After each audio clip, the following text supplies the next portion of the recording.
Hi hello welcome to Mahi media. అందరం ఊహించినట్టుగానే తెలంగాణ అదే విధంగా ఆంధ్ర అంటే ఆంధ్రప్రదేశ్ తెలంగాణలో ఎంతో ఉత్కంఠ లేపినటువంటి జూబ్లీహిల్స్ ఉప ఎన్నికల భాగంలో ఈ రోజు మాత్రం కాంగ్రెస్ పార్టీ విజయం సాధించిందని మనం చెప్పుకోవాలి. అది ఘన విజయంగానే మనం భావించవచ్చు.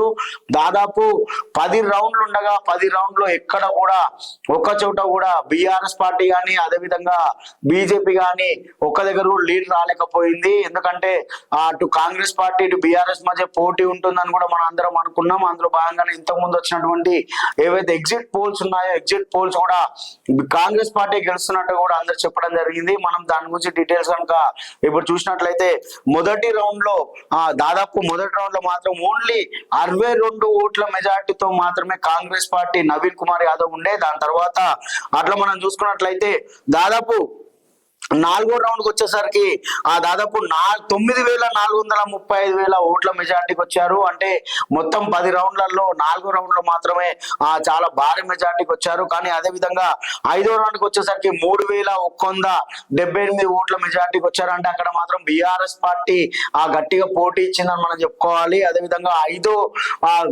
గ్రౌండ్కి వచ్చేసరికి 3,178, అదే విధంగా 6వ రౌండ్కి వచ్చేసరికి 2,938 ఓట్లు. అంటే ఇక్కడ కూడా కొంచెం ఆధిక్యం తగ్గిందని మనం చెప్పుకోవాలి. ఇక్కడ కూడా బీఆర్ఎస్ పార్టీ గట్టి పోటీ ఇచ్చిందని మనం చెప్పుకోవాలి. అదే విధంగా 7వ రౌండ్కి వచ్చేసరికి ఒకటేసారిగా 19,619 ఓట్ల మెజార్టీకి నవీన్ కుమార్ యాదవ్ కాంగ్రెస్ అభ్యర్థి అయినటువంటి నవీన్ కుమార్ యాదవ్ రావడం జరిగింది. అదేవిధంగా 9వ రౌండ్కి వచ్చేసరికి 23,612 ఓట్ల మెజార్టీకి వచ్చారు. అదేవిధంగా 10వ రౌండ్కి వచ్చేసరికి మొత్తం అంటే 10 రౌండ్లలో ఘన విజయంగా సాధించారని మనం చెప్పాలి. 10వ రౌండ్కి 24,658 ఓట్లతో ఆయన ఘన విజయం సాధించారని చెప్పాలి. అయితే ముందుగానే ఏవైతే ఎగ్జిట్ పోల్ వచ్చాయో ఎగ్జిట్ పోల్ లో ప్రతి ఒక్క ఎగ్జిట్ పోల్ లో కూడా కాంగ్రెస్ విజయం సాధిస్తున్నట్లుగా చెప్పడం జరిగింది. అంటే ఇటు కాంగ్రెస్ అధికార పార్టీ ఉండడం, అదేవిధంగా రెండు అంటే ఏదైతే ఎలక్షన్ అంటే పోటీ చేసి గెలిచిందో చెప్పుకుంటే ఒక 2 ఉప ఎన్నికలు రావడం జరిగింది.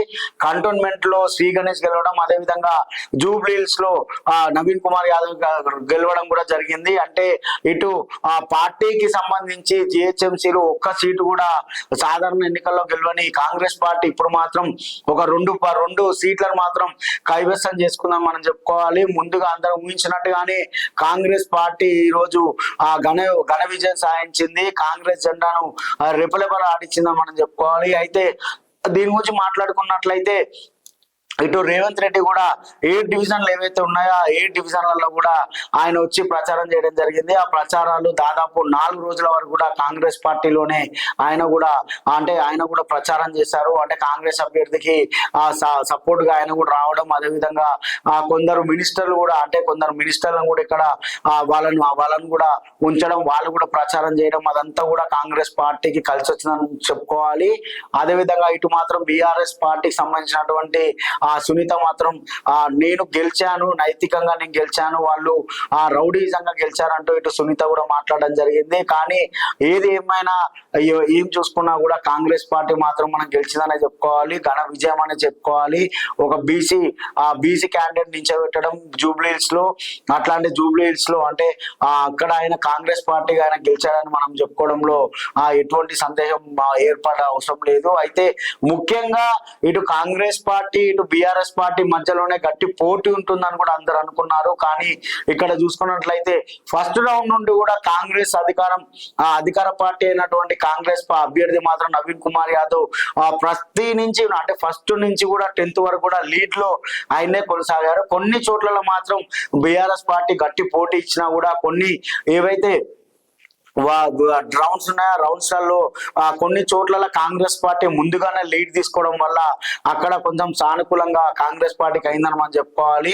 మొత్తం చూసుకున్నట్లయితే ఈ రోజు కాంగ్రెస్ పార్టీ గెలవడం, కాంగ్రెస్ పార్టీ గెలిచిన తర్వాత ఈ రోజు సాయంత్రం కూడా సీఎం రేవంత్ రెడ్డి మంత్రివర్గంతో ఈ రోజు సమావేశం అయ్యే అవకాశం ఉన్నట్లు కూడా మనకు తెలుస్తుంది. ఆ మంత్రివర్గంతో సమావేశం అయిన తర్వాత ఆయన కూడా డైరెక్ట్ వచ్చి ఆ ప్రెస్ మీట్ లో ప్రెస్ కాన్ఫరెన్స్ ఏర్పాటు చేసి విలేకరులతో కూడా మాట్లాడే అవకాశాలు ఉన్నట్లు కూడా మనకు తెలుస్తుంది. అంటే ఓవరాల్ గా మనం చెప్పుకున్నట్లయితే కాంగ్రెస్ పార్టీ ఈ రోజు గెలవడం మాత్రం ఒక చరిత్రనే మనం చెప్పుకోవాలి. ఎందుకంటే తెలంగాణ ఏర్పాటు అయిన తర్వాత ఇప్పటి వరకు బీఆర్ఎస్ పార్టీ ఉంది లీడింగ్ లో.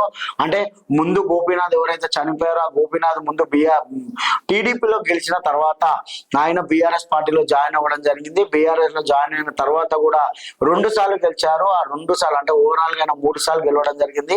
కానీ 3వసారి మాత్రం ఆయన 2 సంవత్సరాలకి మరణించిన తర్వాత ఉప ఎన్నికలు రావడం, ఉప ఎన్నికల్లో తన భార్య సునీతని మళ్ళీ బీఆర్ఎస్ పార్టీ నించోబెట్టడం కూడా చూసుకోవచ్చు. అయితే ఇదంతా ఇలా ఉంటే ఇటు కాంగ్రెస్ అభ్యర్థి బీసీగా ఒక బీసీ బిడ్డగా కూడా ఆయన ముందుకు రావడం జరిగింది. ఒక బీసీ అనేది అదే విధంగా అజారుద్దీన్ కూడా మినిస్ట్రీ ఇవ్వడం, ఇవన్నీ కూడా కాంగ్రెస్ పార్టీ కలిసి వచ్చే అంశాలుగా కూడా మనం చెప్పుకోవచ్చు. ఎందుకంటే ఇటు కాంగ్రెస్ పార్టీ నుండి సీఎం తో పాటు మినిస్టర్లు కూడా ప్రచారం చేయడం, అదేవిధంగా ఇటు కాంగ్రెస్ నవీన్ కుమార్ యాదవ్ ఒక రౌడీ షీటర్ అంటూ బీఆర్ఎస్ పార్టీ వాళ్ళు ఎన్ని రకాలుగా చెప్పినా కూడా ఇటు మాత్రం ఎట్టి పరిస్థితుల్లో కాంగ్రెస్ పార్టీ గెలుస్తుందని కూడా కొన్ని సంస్థలు కూడా అంటే కొన్ని సంస్థలు చెప్పడం, అవన్నీ ఎగ్జిట్ పోల్ అన్ని కూడా వాస్తవానికి నిజమైనవి అని మనం ఈరోజు చెప్పుకోవాలి. అంటే ఇక్కడ బీఆర్ఎస్ పార్టీయా కాంగ్రెస్ పార్టీయా అంటే కాంగ్రెస్ కే ముగ్గు చూపారు ప్రభుత్వం. అంటే ప్రభుత్వం ఉంది కాబట్టి ప్రభుత్వం సంబంధించిన వ్యక్తిని మనం గెలిపించుకోవాలని కూడా ప్రజలు ఆలోచించారని కూడా మనం ఇక్కడ చెప్పుకోవడానికి చాలా ఉన్నాయి. అయితే మొత్తంగా ఓవరాల్ గా చూసుకున్నట్లయితే మాత్రం కాంగ్రెస్ పార్టీ అభ్యర్థి అయినటువంటి నవీన్ కుమార్ యాదవ్ కి 79,591 ఓట్లు పడ్డట్టుగా మనకు తెలుస్తుంది. అదేవిధంగా బీఆర్ఎస్ పార్టీకి సంబంధించిన సునీతకు మాత్రం 57,937 ఓట్లు పడ్డాయి. ఇటు బీజేపీకి ఈసారి కనీసం 14,223 ఓట్లు మాత్రమే పడ్డట్టుగా తెలుస్తుంది. అంటే ఈసారి మాత్రం బీజేపీ చాలా ఘోరమైన పరాజయం అని మనం చెప్పుకోవాలి. ఎందుకంటే దేశంలో బీజేపీ ఉండడం, అదే విధంగా ఈసారి జరుగుతున్నటువంటి జార్ఖండ్ ఎన్నికల్లో కూడా ఈ రోజు జరుగుతుంది, అక్కడ కూడా చాలా ఘన విజయం సాధించినట్టు బీజేపీ జూబ్లీస్ లో మాత్రం కనీసం డిపాజిట్ కూడా రాకపోవడం బీజేపీకి కొంచెం బాధాకరమే. కానీ ఎక్కడ జరిగింది లోపాట్స్ అనేది కూడా అవన్నీ కూడా మేము తెలుసుకోవడానికి మేము ట్రై చేస్తామని బీజేపీ నాయకులు కొందరు చెప్తున్నా. ఇటు బీఆర్ఎస్ పార్టీ మాత్రం నైతికంగా మేము గెలిచాము, మాదే గెలుపు అని కూడా నైతికంగా మేము గెలిచామంటూ కూడా బీఆర్ఎస్ పార్టీ చెప్పడం, ఇటు రేవంత్ రెడ్డి చేసిన ప్రచారమే అనుకోండి, అదే విధంగా ప్రజలకు ఇవ్వాల్సినటువంటి ఏదైతే పథకాలు ఉన్నాయో ఆ పథకాలన్నిటి గురించి కూడా ఆయన వివరంగా తెలుపడం, అదే విధంగా అక్కడ కొన్ని సినిమా కార్మికులు కూడా కొందరు ఉంటారు. అంటే కాంగ్రెస్ పార్టీకి సంబంధించి ఇటు జూబ్లీస్ ఉన్న ఎన్నికల్లో కార్మికులకు అందరికి కూడా ఆయన ఇచ్చినటువంటి హామీలను కూడా నెరవేర్చని చెప్పడం, ఇవన్నీ కూడా కాంగ్రెస్ పార్టీకి ఒక రకంగా చెప్పాలంటే ప్లస్ పాయింట్ గానే మనం చెప్పుకోవాలి. అంటే ఓవరాల్ గా అన్ని చూసుకున్నట్లయితే మాత్రం ఇటు కాంగ్రెస్ పార్టీ గెలవడం, కాంగ్రెస్ పార్టీ గెలిచిన తర్వాత కాంగ్రెస్ పార్టీకి వచ్చినటువంటి స్థానికుల ఏదైతే ఓట్ల పరంగా వచ్చిందో ఆ ఓట్ల పరంగా వచ్చినటువంటి గెలుపుని కాంగ్రెస్ పార్టీ ఏ విధంగా తీసుకోబోతుంది, కాంగ్రెస్ పార్టీ ఏ విధంగా గెలవబోతుంది, అంటే ఏ విధంగా జూబ్లీస్ ని అభివృద్ధి చేయబోతుంది అనేది ఇప్పుడు మనం చూడాలి. ఇంకా దాదాపు 3 సంవత్సరాలు ఇంకా కాంగ్రెస్ పార్టీ ఉండబోతుంది.